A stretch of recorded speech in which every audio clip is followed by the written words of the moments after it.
تو اللہ نے مختلف قسم کی غذائیں، مختلف قسم کے رنگ، مختلف قسم کے ذائقے بنائے۔ کبھی آپ کا بھنڈی کا دل چاہ رہا ہے، 2-4 دن ہو گئے بھنڈی کھاتے ہوئے، تو چلے جناب اب گندم کی طرف آ جائیے، روٹی سالن کھا لیجیے، روٹی سالن سے دل بھر گیا تو چلے بریانی کھا لیجیے۔ یعنی ایک قسم کا اگر غذا ہی فراہم کرنی تھی، پیٹ ہی بھروانا تھا، ایک ہی قسم کی غذا بھی کافی، لیکن مختلف ذائقے اللہ نے رکھے تاکہ آپ کو اللہ کا انعام اور اللہ کی نعمت یاد آئے کہ اللہ نے حضرت انسان کے لیے اس دنیا کو باقاعدہ سجایا ہے، کام چلانے کے لیے نہیں بنایا بلکہ تمہاری لذت کے لیے اس کو بنایا ہے، تاکہ تمہارے لیے دنیا بنائی ہے اور تم رب کا شکر گزاری کرو، اور تم رب کے لیے بنائے گئے۔ ان فی ذلک لآیات لقوم یعقلون۔ اور یہ جو زمین اور آسمان کے اندر تم یہ جو چینجز دیکھ رہے ہو، اور خصوصاً دن کے بعد رات کا آنا، رات کے بعد پھر دن کا آنا، یہ جو ایک سائیکل ہے، اس کے علاوہ سورج اور چاند کا ایک سائیکل ہے، یہ سب اللہ نے مسخر کر دیا۔ سخرہ کا معنی آتا ہے تمہاری خدمت کے لیے لگا دیا۔ یعنی اگر سارے دن اللہ ایک جگہ فرماتا قل ارأیتم ان جعل اللہ علیکم النہار سرمدا الی یوم القیامۃ من الہ غیر اللہ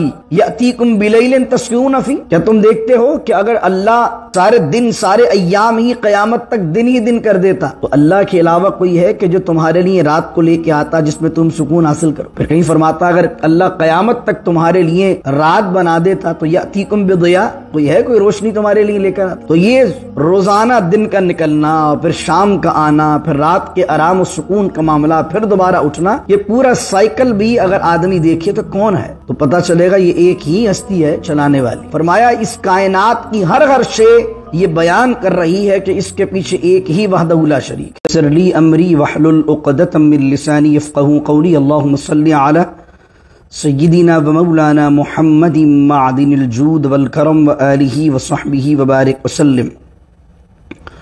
هو الذی انزل من السماء ماء لکم منہ شراب ومنہ شجر فیہ تسیمون، صدق اللہ مولانا العظیم۔ 14 چیپٹر یعنی کہ 14ویں سپارے کے 8ویں رکوع کا آغاز ہے، اور ہم سورۃ النحل کے دوسرے رکوع کو پڑھ رہے ہیں، اور سورۃ النحل کی آیت نمبر 10 سے آج کے درس کا ہم نے آغاز کیا۔ میں نے آپ کے سامنے عرض کیا تھا کہ سورۃ النحل جو ہے اس کو سورۃ النعم بھی کہتے ہیں، یعنی ایسی سورت جس میں اللہ تعالیٰ نے اپنی نعمتوں کو یاد دلایا ہے بندہ مومن کو اور ہر حضرت انسان کو۔ یہاں پر بھی اللہ رب العزت، کل ہم نے اللہ کی ان نعمتوں کا ذکر کیا تھا جو اللہ نے چوپایوں میں رکھی ہیں، اللہ نے ان کے ذریعے سے گوشت دیا، ان کے ذریعے سے ہم مال برداری کا کام لیتے ہیں، اور اس کے ساتھ ساتھ اللہ رب العزت نے فرمایا ہم ایسی اور بھی چیزیں پیدا کرنے والے ہیں کہ جنہیں تم ابھی علم نہیں رکھتے۔ اب آگے فرمایا هو الذی انزل من السماء ماء لکم منہ شراب، اور وہی ہے جس نے آسمان سے پانی کو نازل کیا تمہارے لیے، منہ شراب، اور وہ پانی جو ہے جو اللہ آسمان سے نازل کرتا ہے، منہ شراب وہ پینے کا بھی ہے، ومنہ شجر، اور اس میں سے پانی شجر کاری کے لیے بھی ہے، یعنی اللہ آسمان سے پانی نازل کرتا ہے اور وہ پانی زمین پر آتا ہے، زمین ایبزارو کر لیتی ہے، تو کچھ پانی کو تم پی لیتے ہو اور کچھ پانی کو تم کیا کرتے ہو، شجر کاری کے لیے، کھیت کاری کے لیے استعمال کرتے ہو۔